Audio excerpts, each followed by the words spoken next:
Good afternoon on what is a mild, grey and cloudy day. It is Monday the 3rd of June, post UK Games Expo 2024, basically, equivalent of UK Games Expo Boxing Day, as it were. And I am in the reading nook with a nice hot cup of tea. And wants to continue unboxing. And what I have here is Forbidden Psalms, the End of Time edition, and this is a miniatures game of blood, metal, death, and socks. And the really important thing about this game is, well, if you have a look at that image, you'll kind of get the feel and tone of it, and you may be thinking of another role-playing game, and an old-school Renaissance style adjacent role-playing game called Mörk Borg. So, this is compatible with Mörk Borg. And that's a bit of a problem, or has been a bit of a problem for me, because I picked up a whole load of little fanzines and supplements for it, for Forbidden Psalm, thinking, oh, that's really, I can use that for Mörk Borg. No, I couldn't, because they're all designed for this, and I didn't have these key rules, but I've managed to pick up a copy, or get a copy given to me to review at UK Games Expo. So now I can look at those other supplements and review those as well, which is absolutely great. I actually appreciate that. So, this is a miniatures game of blood, metal, death, and socks, compatible with Mörk Borg. So you can do Mörk Borg as a miniatures combat game, or at least a miniatures combat game set in the same pre-apocalyptic setting in and around the city of Galgenbeck and elsewhere within the same world. So we open up, and you have a quick reference sheet in there just inside, which handles everything from setup, what you do in a game round, how the tests work, movement, leaving combat, morale, monsters, and what to do post scenario, how to handle omens, all that. The whole book, 2 pages. Quick reference, and now that's basically the contents. And the Mad Wizard hides in his castle, only appearing for those willing to undertake his bidding. Yeah. And then we've got more details about that Mad Wizard. And this is doing the whole art punk thing within the book. But of course, you're not going to be able to quite do the art punk thing when it comes to your tabletop battles, because, hey, after all, you are not Johan Nor. But anyway, so you've got actually some images of the battles being as they're run. You've got the beginning of the explanation of the rules, on how Forbidden Psalm works. But what you're doing is you're creating a warband, 5 characters or miniatures, and you just essentially, create a little mini warband and throw themselves into the city and see how they survive. And just basically take them through the process of creating them one by one. Quite quick and easy. They're going to have floors and feats,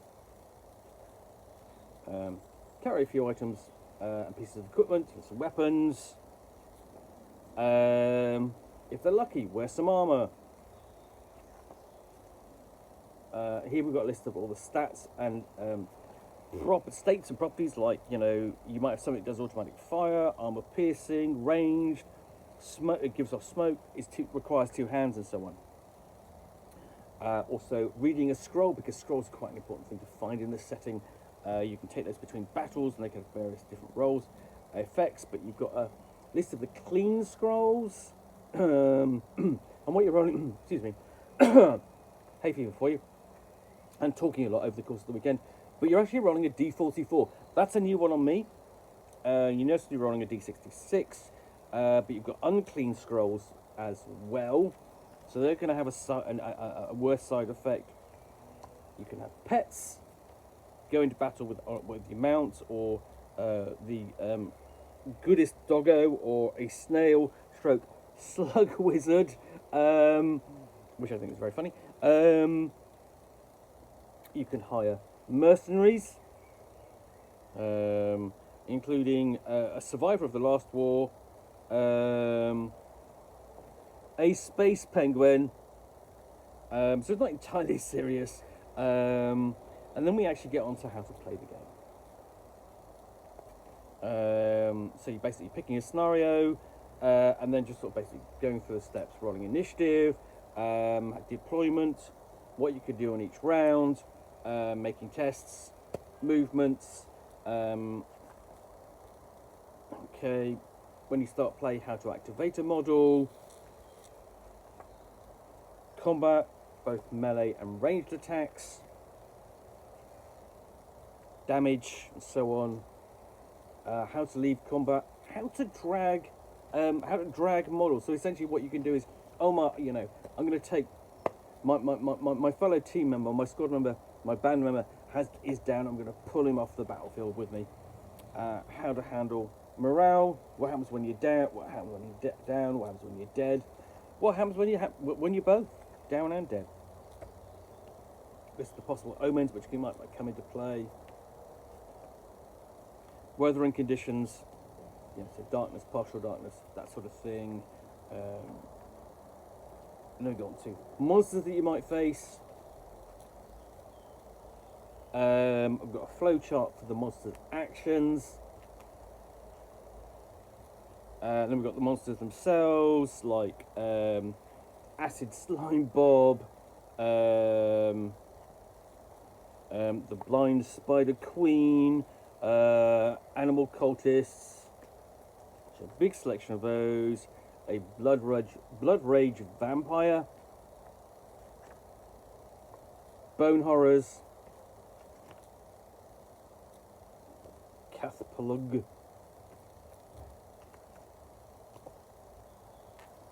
and then there's the Corpse Collector. That's the Corpse Collector creature on the front. A deadly cornable,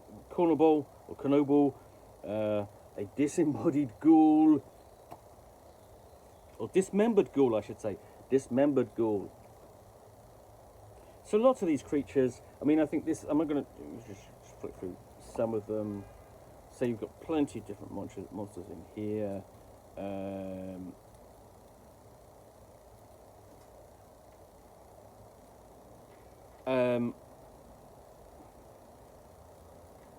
So all of that is your monsters. You've typically got a couple of monsters per page, and at the end of it, you do have an encounter table, and then notes on harvesting.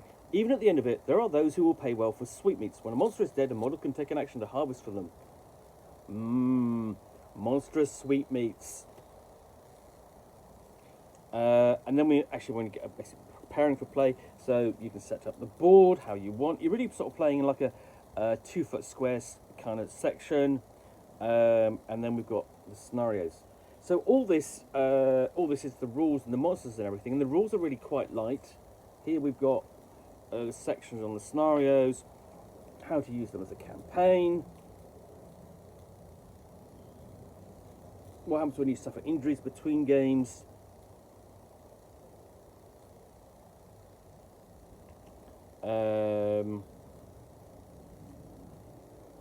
and then you've got things like a merchant to whom you might sell your stuff you found on the battlefield, and then you've got treasure tables,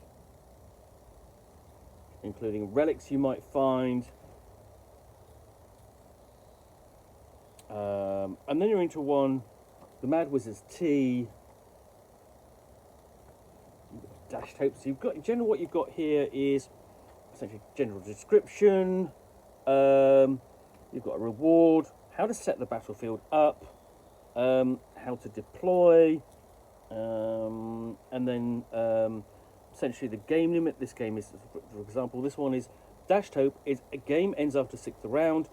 Threats you're going to face during the game, and then then you've got a map of the setup. I'm just going to check it. And then we've got RPG link there. I don't know what that's for. Not quite sure. But you've got expanded details there, dangers of drowning, cargo discoveries. I think this sort of kind of, so this is, I think this sort of does talk a bit about how you can use this with the role-playing game. I suppose it's sort of like, you can convert your characters into this and go straight into it. I think you can. I think that's quite an interesting way to play it. And, you know, for example, then we've got this giving a bit more colour fiction, quite literally. You know, we've got another table of treasures.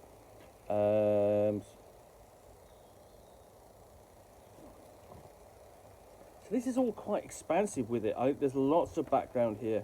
There's lots of little details that you can bring into play. You know, illustrations of miniatures.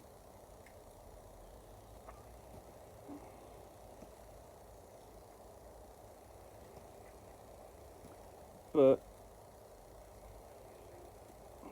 just, I mean, you've got a sewer combat mission, the big rat that lives under, you encounter the big rat that lives underground.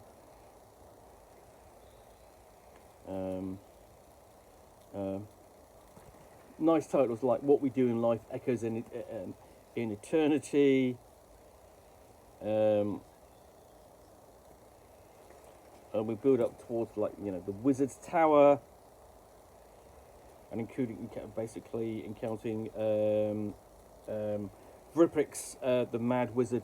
You know, he looms over this this location.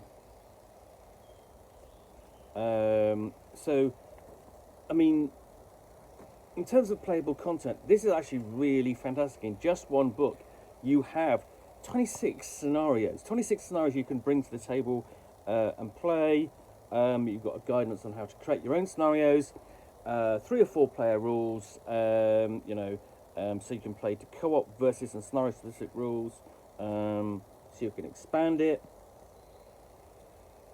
And you've got guidance on how to adjust those scenarios to fit more players. Tables for creating an endless horror, you know, an endless horror, and for a warband. Member generation, and list of all the artists, and your warband sheets for your characters and so on. I think that if you are a fan of Mörk Borg, you want to do a bit of wargaming, you want a bit of basically really kind of skirmish level exploration stroke battle games, I think it's absolutely perfect. And the great thing about this is there's no official range of Mörk Borg miniatures. You can just go out, grab the ones you like which fit the setting, which you think, you know, fit your own group. As a player, you're absolutely, you know, you just go, okay, well, I'm going to go out and buy sort of like 5 miniatures which I'm going to go, which I think is going to look suit my setting, so on, or my band, or my idea of what they should be like, and just throw them into the combat. Yeah, I think that's great. Forbidden Psalm. It's a standalone set of wargame skirmish miniatures rules, but compatible with Mörk Borg for a lot of the tone and style. Great combination. Anyway, that is Forbidden Psalm, and it's published by Space Penguin Inc. So, if you like this unboxing in the Nook, then please, I hope you enjoyed this unboxing in the Nook. If you did, then please do click on the like button down below. And of course, if you've got any comments or feedback, I do appreciate you taking the time to post those. And lastly, if you want to be alerted to get more unboxings in the Nook, where you will see me out here with a box containing a book or game, or role-playing game, or in this case, a role-playing game adjacent set of miniatures, war game rules, which I will talk about to the best extent of my knowledge for roughly 10 minutes or so, all of course accompanied by a nice hot cup of tea. Then please do click on the subscribe please do click on the subscribe button down below. Thanks again for watching. I will be back again soon with another unboxing in the Nook. Bye for now.